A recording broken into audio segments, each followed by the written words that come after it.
What's up, ladies and gentlemen? I am back to do what I promised y'all I would do today.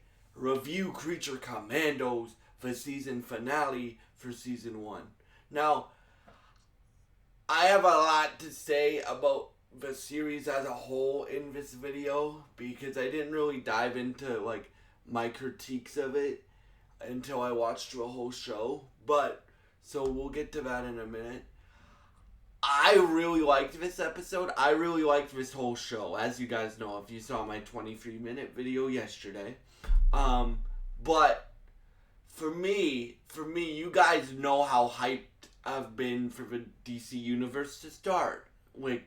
This year, even though Creature Commando started in 2024, it ends in 2025, so I still consider it a 2025 show, sort of.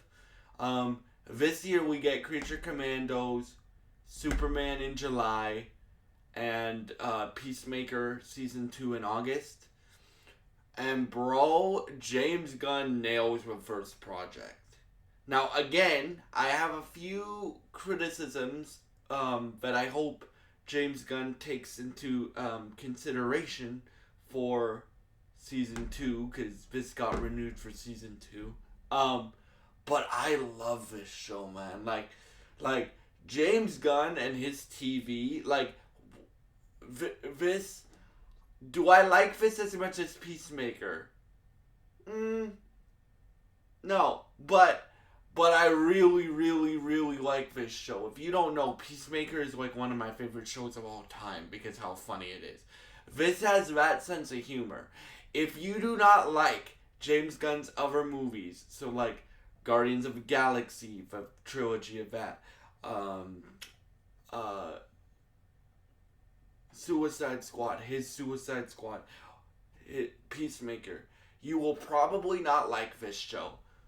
But if you do, like myself, and you're a big nerd like James Gunn is, you will probably really, really, really, really like this show. Even if you're not a big nerd and you don't catch all the Easter eggs, because I didn't.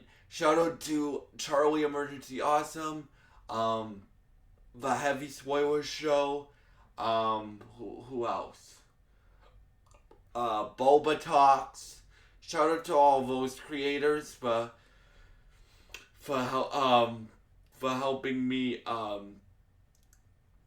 understand the Easter eggs a bit more and stuff like that. I also watch other people's breakdowns of the episode too. So let's get into episode 7, the season finale. So in the season finale, if you guys saw yesterday's video, you guys know I left off on episode 6. In the season finale, we have the origin of Nina Mazursky. And we also have, and this video will have spoilers in it, the death of Nina Mazursky. Now, I'll cover her origin first.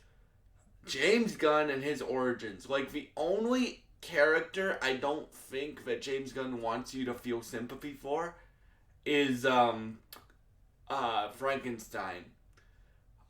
Because Frankenstein's kind of a bad guy, right?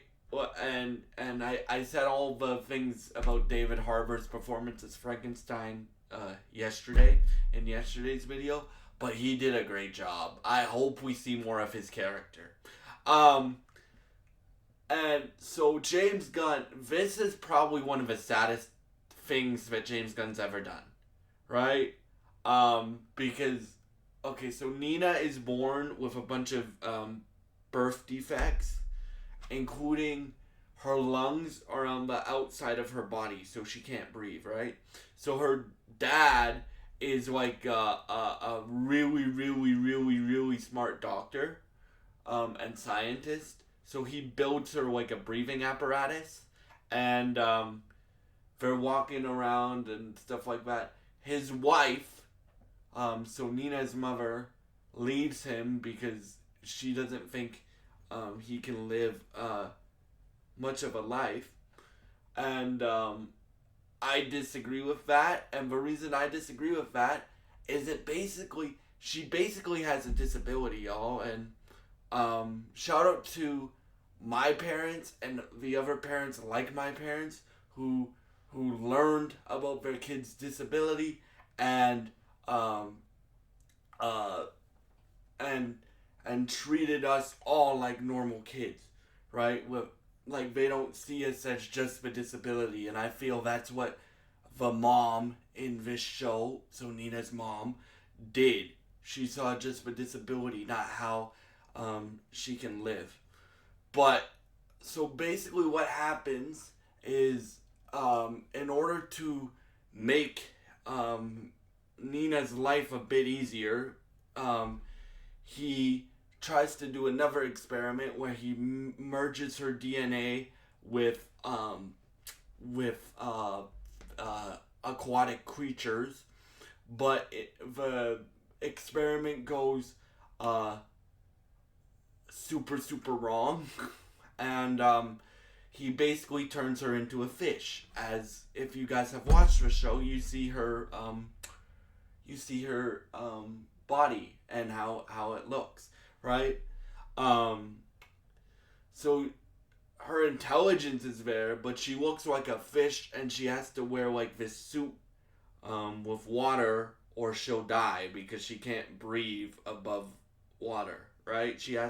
Her lungs have to be submerged in water to breathe. Right? So, her father lets her go to public school, and she gets bullied. And what I mean by bullied, like she gets made fun of, she gets hit, she gets beaten, she gets made fun of. I've already said that, and she runs away, and her and her father live in Star City. Now, if you don't know what Star City is, that's where Green Arrow's from. They don't confirm Green Arrow to the DCU, but at least his city exists. So, a photographer, because she lives in like the oceans and the sea line of Star City and the sewers and stuff like that. So she's eating a fish to survive, right? Like she eats a fish to survive, and somebody snaps a picture of this aquatic creature that they don't know is Nina Sersky, and they they uh, they take the picture, and for 3 years, people know that there's this creature running around. I mean, swimming around Star City's oceans and sea line and sewers and stuff like that. So they call in animal control from Metropolis, which we'll see in July, and Bloodhaven. Now, if you don't know what Bloodhaven is in the DC universe, that's where Nightwing's from.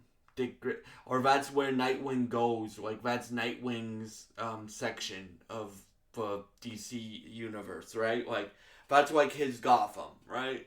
So they don't say anything about Nightwing existing, but they canonize Bloodhaven to the DC universe, right?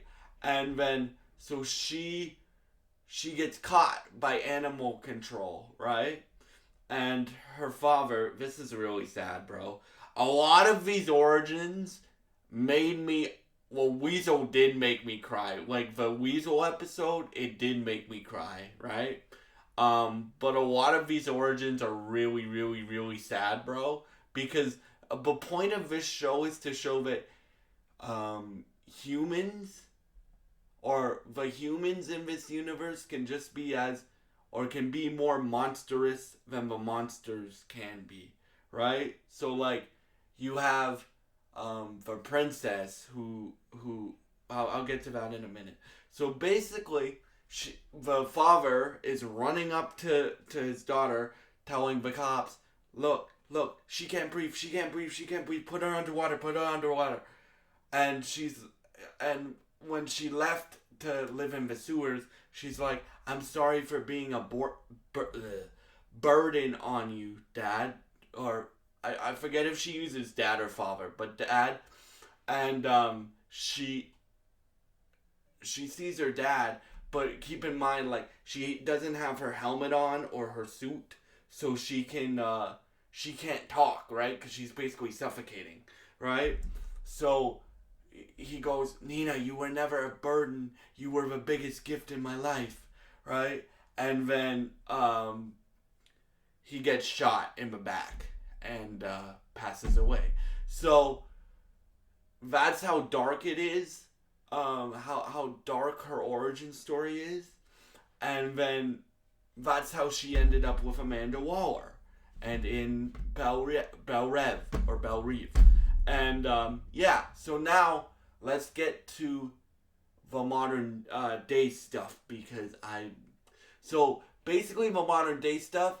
They're still going to kill the princess, or yeah, they're still going to kill the princess because that's what Amanda Waller sent them to do, right? If you guys remember, I talked about this. Rick Flag was trying to save a princess before he got the crap beat out of him by Clayface, and yeah. So they're trying to infiltrate the castle. So Frank the bride is the leader of the team now, and she goes, we need to find somewhere without guards, right? So and keep in mind, Frankenstein is also showed up to find his bride. Um, so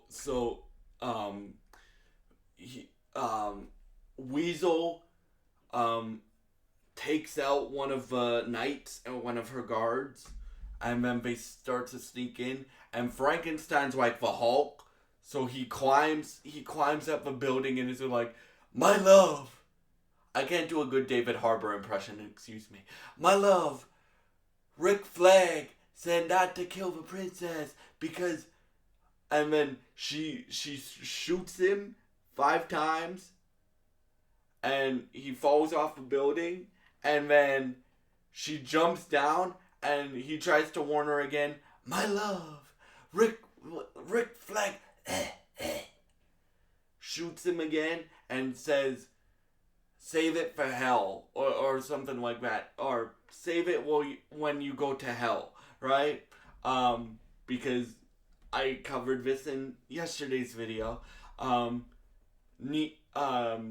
Bride and Frankenstein. Well, Bride hates Frankenstein because of all the effed up crap that he's done to her, right? Or and for killing the bride's father, basically, or the bride's lover, basically. So yeah. So after she thinks she took out Frankenstein, I'll get to that in a few minutes. They're going in. Dr. Phosphorus, bro. I hope he comes back in live action, right? His powers are really on use here. So he infiltrates the castle, right? Because he has a nuclear body, right? A nuclear reaction body. So basically anything he touches, he burns, right? So he burns a way into the castle for them, and then she's like, "Oh, we need to find a way to take out the princess without alerting. We need to find a way to the princess without alerting the guards, right?" So she tells Nina, who has never taken out somebody before, to it can only be you. You have, like, because the princess is going for her morning swim like she always does, and Nina can breathe underwater, right? As I just explained, right? That's why I explained the flashbacks first. So Nina can breathe underwater, so she goes underwater, but Weasel sees the princess kind of looks like the girl that Weasel tried to save before he got arrested, and so Weasel thinks that the girl is the princess, and they're the same person, I think. Or he's just really smitten with the princess because the princess was playing fetch with him and stuff like that in the first episode. So Weasel Weasel is trying to save the princess. So Phosphorus is like, Weasel, enough, or something like that, and they're all like, Weasel, enough. But so Nina is creeping to the princess, like swimming underwater, like a Navy SEAL, and going, right? And then Weasel jumps in the water, and the princess sees him, and then she looks down and sees Nina and kills Nina, right? Because Nina's not a fighter, right? She doesn't really know how to fight. So, like, the princess grabs, because she has a knife in her hand, she grabs her hand and, like, disarms her, and then takes the knife and takes her out, basically. So Bride is like, no, because even though, and this moment is really sad, because Nina is the one with the most humanity out of the monsters, right? So, and Nina and the bride were friends, right? She says that at the, like, when she goes to take out the princess. And then Waller finally gets a hold of the bride who's leading the team, and she's like, it was a mistake. So the bride is really upset. Phosphorus is really upset because he wants to kill Weasel. Like, he wanted to kill him before, but since he interrupted the plan, he really wants to kill him now. So Weasel and Phosphorus get into a fight, and Phosphorus, he can get hurt. Like, Weasel, like, bites. He bites his arm, and, like, you guys see, if you guys have seen the episodes of this show, which, again, I strongly recommend you watch this show, he basically does what he did to Cersei, to Phosphorus, but Phosphorus also, like, burns him, because whenever you touch Phosphorus, unless you're, like, wearing gloves, you get a burn to your skin, unless you're wearing, like, protective gear. So Phosphorus and Weasel will have a quick fight, and then the bride is really upset. But when they're sneaking into the castle to take out the bride, they see a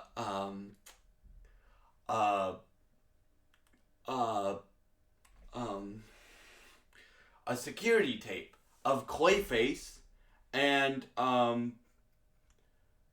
the princess, and then at the end, the bride basically explains what they saw. So the bride says, Dr. McPherson, who tells Amanda Waller that Cersei's vision was real, basically, because she's like the Amazon expert, right? So they canonize, they don't canonize Wonder Woman, not yet, but they canonize Themyscira to the DC universe. So she basically tells Amanda Waller that Cersei's vision is real, and that's why Amanda sends them a vision, right?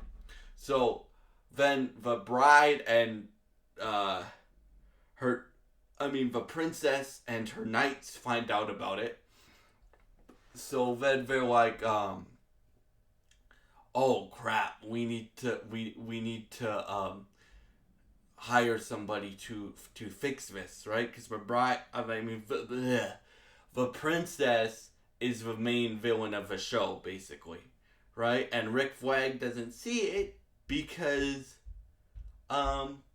they were making love in the episodes that they were in together, right? So, like, episode 1, there's romantic tension there. Episode 2, there's romantic tension there. Episode 3, even, there's romantic tension there. So Flag doesn't see it. And Flag is in the hospital with a broken back still, right? So the the bride, after finding that out, or after piecing it all together, goes, or she goes into the princess's office and is like, I'm not gonna take you out because it will save the world. I'm gonna take you out because you murdered my best friend, basically. And they both pull out their guns, and the bride wins that fight. And then she's like, come on, before the guards notice. And then at the end of the episode, so you guys know how I told you that this show got renewed for season 2? At the end of this episode, Economos is like, Amanda gave you your own wing for your old team. And they have like characters like, not Nocturno, what's her name? The female version of Nosferatu. G.I. Robot's back, but he has like upgrades. Like he looks like a mech now. He looks like Iron Man's different colors than Iron Man, but he looks like Iron Man's Hulkbuster suit. And then you have King Shark, played by Diedrich Bader. Shout out to Diedrich Bader. You have Phosphorus, you have Weasel still, and you have the bride still. And then she's like, they're like, this is your new team now, right? So that's set up for season 2, and I cannot wait for season 2. And then the post-credit scene basically shows you that Frankenstein's still alive. Now, for me, like, I told you that I had complaints with this thing. Yeah, I do. Like, I still really enjoyed the show, as you guys know. Like, I really enjoyed this show. Like, for this episode, I would give it, like, a 7.5. And the only reason why I would give it a 7.5, y'all, is because, they don't really explain why the princess wants to take over the world. She's just like, they're just like, oh, she wants to take over the world. Why she wanted to take over the world, right?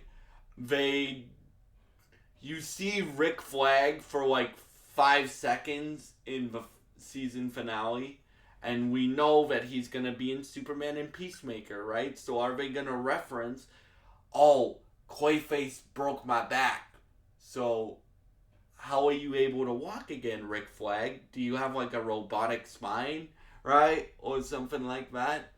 And for me,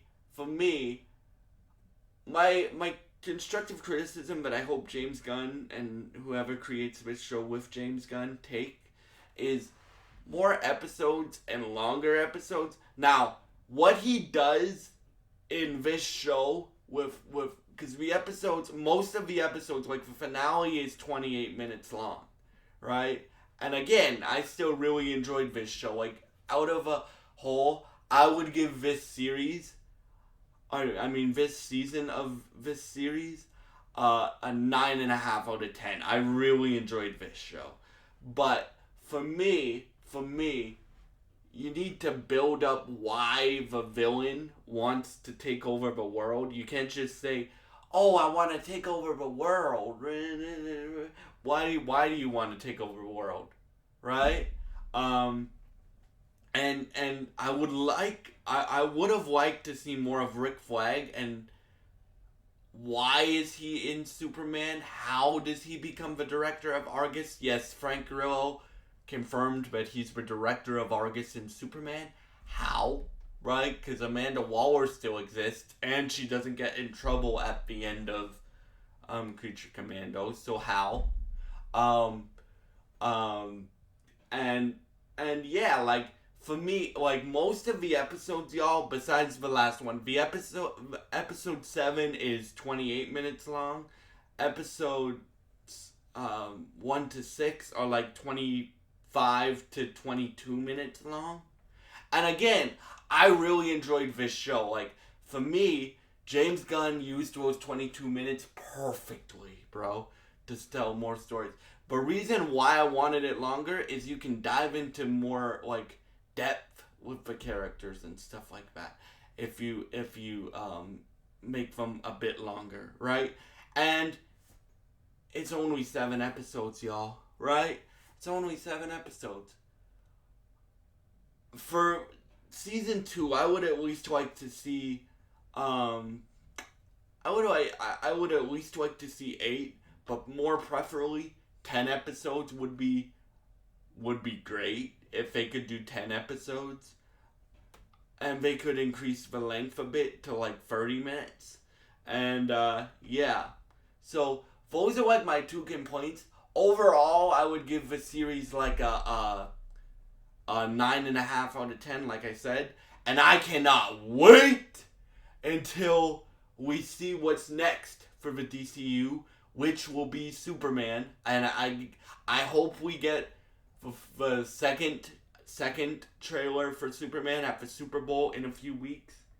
If we do that will make the Super Bowl for me, right? Because I'm already getting Kendrick Lamar at the Super Bowl. The Super Bowl halftime show is for Kendrick Lamar is doing the Super Bowl halftime show. If they show another Superman trailer, I will be hype, right? I'm already hyped for the Super Bowl because it's Kendrick Lamar, as you guys know, one of my favorite artists of all time. And but if they show any more for Superman at the Super Bowl, I'll be hype. I'm probably gonna do a trailer video just to let you guys know about what trailers I expect to see at the Super Bowl, because there's a lot from Marvel and DC that I'm looking forward to. But as you guys know, Superman is my most anticipated movie. So I'm very interested to see where these characters show up next. Obviously, we are getting Creature Commandos Season 2. And we know Rick Flag Sr. is in Superman and Peacemaker. Now, what's his role in Superman? Why is he in Superman? We all know why he's in Peacemaker, right? He'll probably want to get revenge on Peacemaker, right? Because Peacemaker killed his son. So that's why he's in Peacemaker, but why is he in Superman, right? Why is he in Superman? And how is he able to walk again? Right? Because we only see him for like 5 seconds. So are they gonna say that there's like a time jump between Creature Commandos and Superman? Probably, right? But they're set in the same universe, so I guess we'll see what happens. But yeah, I would give this show a 9.5 out of 10. This whole series, this whole season, a 9.5 out of 10. I can't wait for season 2. Whenever we get season 2, and whatever comes out next for the DC universe, like if that's a Superman trailer, if that's another thing that James Gunn has hidden for this year that he hasn't announced yet. Oh yeah, and they also say that Clayface is dead, which we'll see if that ends up being true. There are multiple versions of Clayface, but Mike Flanagan wrote a script for a Clayface movie that we're apparently getting in 2026. Because James Gunn confirmed that. I think we're getting it in September 2026. So we'll see if that's a different version of Clayface, because we don't know what version of Clayface this is. We don't know if it's Basil Karlo or like the original Clayface. But yeah, so I'm very excited to see where the DC universe goes. Again, if y'all haven't watched this show, you can either do the free trial trick on Amazon or just buy the whole season on Apple TV Plus if you're in Canada. If you're in America, you can watch it on Max. Like, you can watch it on Max. If you're in like Europe or other countries, Europe, Asia, I don't know where you can watch it there, but if you want to see what James Gunn teases us with, because this is like the appetizer before the entree with Superman this year, right? To start the DC universe, Please watch this show. It's so good. You'll have a good time with it. Now, I don't want to say it's going to be one of my favorite shows of the year yet, because the year just started and we still have shows like a little show called Daredevil Born Again, which is my most anticipated show of the year, and we still have shows like Peacemaker season 2, and yeah. So for me, I would give this show a 9.5 out of 10, and I hope y'all enjoyed this review. If you have seen the first season of Creature Commandos, please leave your thoughts in the comments below. Thank you for all your support. I would really appreciate it if y'all subscribed, liked, and shared this video. Thank you for all your support, and I hope you enjoyed the review, and I hope you have a great day. Thank you for watching. Goodbye.